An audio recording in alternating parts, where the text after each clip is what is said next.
Hi everybody and welcome back. So today I want to talk about something that has been on my mind lately. I've been talking to other pastors and leaders of churches, and there's a lot of debating about what is going to happen, with regards to the, let's talk about the temple in old Israel.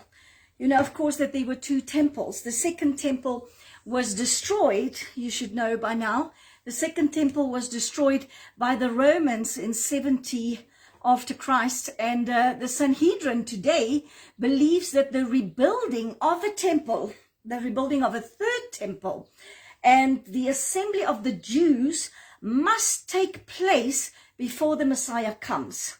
Now, obviously, I know this is very hard for somebody to think about this and talk about this, because we know that Jesus was the temple. He was the temple that sacrificed himself. But we'll get into that in a minute. What I want to say is this. The building of a third temple is sacred in Judaism. I know that. I know what they're saying. Most Jews, they pray the Amidah daily prayer, which includes the desire for a temple to be built again, a third temple. And the rebuilding of a third temple brings major political and security challenges in the world that we are living in today. And the presence of the Dome of the Rock, the shrine that is there at the moment, and the Al-Aqsa Mosque on the Temple Mount, which is called Haram al-Sharif. They are there at the moment. Everybody knows that. But apparently there are organizations, and they call themselves the Temple Institute, who are already now preparing to build a third temple. They are already currently training Levites up. They are currently training priests, and they are creating temple vessels because they are adamant that they are going to build a third temple. Okay, here's the question. Will another temple ever be rebuilt in Jerusalem? That is the question that we should ask today, because listen, Jesus said, destroy this temple, and he was talking about his own physical body. He said, destroy this temple, and in 3 days I will raise it up again. Of course, they did not understand what he was talking about at that time. We know he spoke of his physical resurrection after his crucifixion, but they missed the revelation. They missed it completely. In my understanding of the Bible, there won't ever be a physical sacrifice of animals in Jerusalem ever again. And if you want to know why I say that, you can go and read Hebrews 9, chapter 9, because it will tell you why. And just as there cannot be another physical temple built as per the prophecy from Jesus himself in Matthew 24 when he spoke to his disciples. These are things that we have to look at. Jesus was the ultimate sacrifice, and his physical body was the temple, which was resurrected in 3 days. There's no ways that we can get around that. Children of God understand that. If you go and read Hebrews chapter 9 from 11 to round about verse, I think, 28, you will understand that the Bible states that we should not even think on the former things and the things of the law.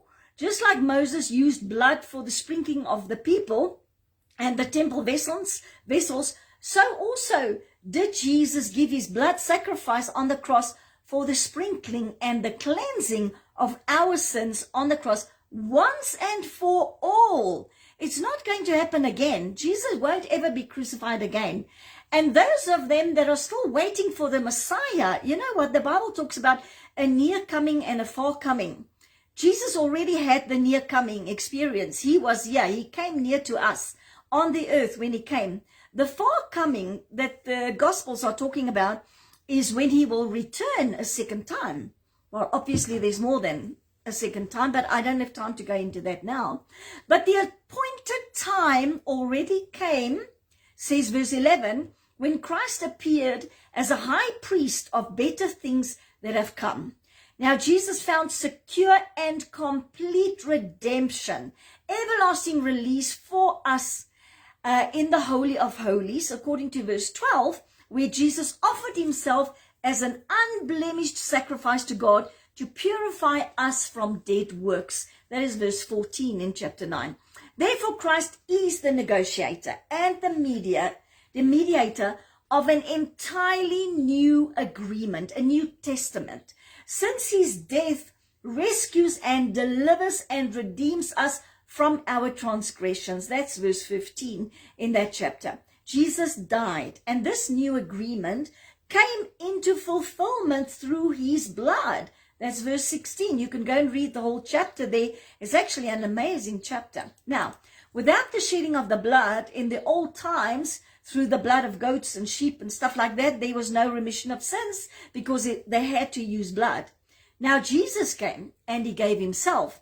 So his blood atoned for us, and he gave us that release from sin, as verse 22 says in chapter 9 of Hebrews. Christ did not enter into a sanctuary made with human hands. He entered into heaven itself to appear in the very presence of God on our behalf. Jesus once for all, at the consummation of the ages and the close of the ages, abolished sin. That's verse 24, 25, and 26. All men must die once, says the Bible, verse 27. Christ carried our burden and will appear again. So he is coming back to us. He will appear again to bring full and final salvation to those who eagerly await him. Up to verse 28. Now, as per the above, we clearly see here a few things.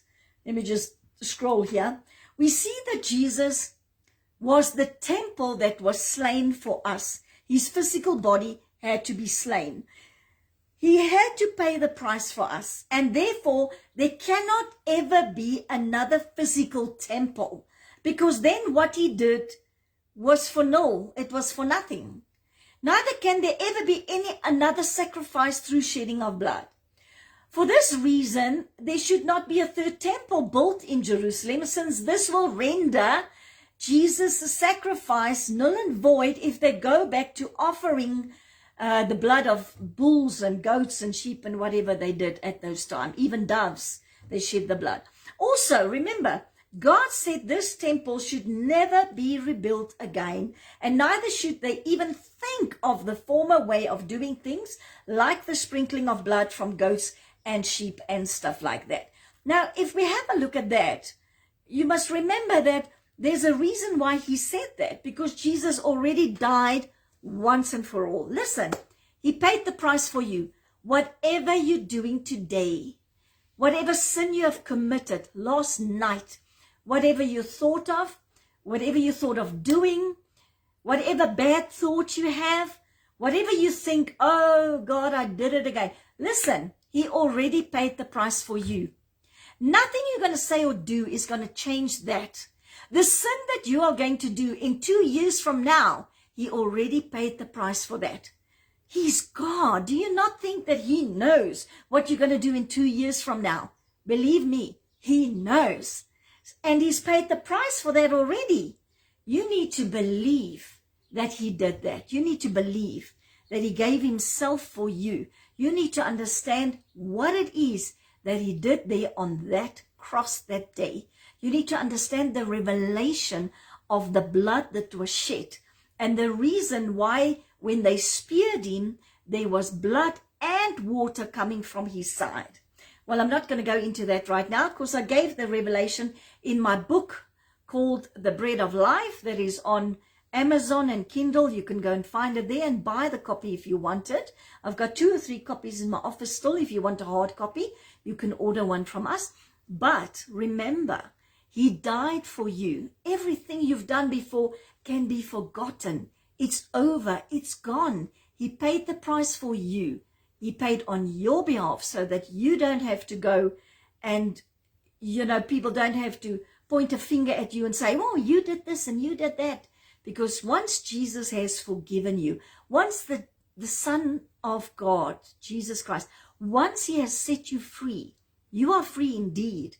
And nobody and nothing, nobody can say anything about that. Nobody can point a finger to you. Nobody can say, but I know what you did. They don't have the right to judge you. Only God judges. And also, when Jesus comes back again, remember, there's going to be a judging, but it will not for the believers. It will be for the unbelievers. The unbelievers that did not believe in Jesus Christ, they will be judged, and they will go to Gehenna, the lake of fire, which is hell, if you want me to put it out point blankly for you, okay? So that is Gehenna, the lake of fire. So short and sweet, there cannot be another temple being rebuilt. And even if they're going to try, I think that God, in a way, will probably stop them or do something so that the temple will not be rebuilt, because his son already gave his temple, his physical body, to die on that cross. His blood was already shed for us so that we can live that good life in victory, so that we don't have to think about what we did before, what you said to somebody, how you hurt somebody, what you did, how you swore, how you screamed, how you stole things, how you did, whatever it is that you did. You cannot think about that anymore, because Jesus paid the price for you on that cross. Remember that every day, and thank him every day for getting you out of that debt that you owed, because he has paid the price for you on your behalf. So a third temple in Jerusalem, I don't think that we're ever going to see it. I think personally that God will stop that temple from being rebuilt. I might be wrong, I don't know. But what I'm saying is, it makes sense to me that there should not be a third temple in Jerusalem, because Jesus was the ultimate temple. He gave his own temple to die on that cross, and there was a shedding of blood of that temple. So there's no more need for any bulls and goats and offerings at another new temple. It's unnecessary. The Messiah already came once. He had a near coming. Now we're waiting for the second time for him to return. Actually more. But let's stop there. For the purpose of this teaching here today, let's stop there. I hope that you were blessed, and I hope I gave you something to go and think about. So until next time, God bless you. Shalom. Hallelujah.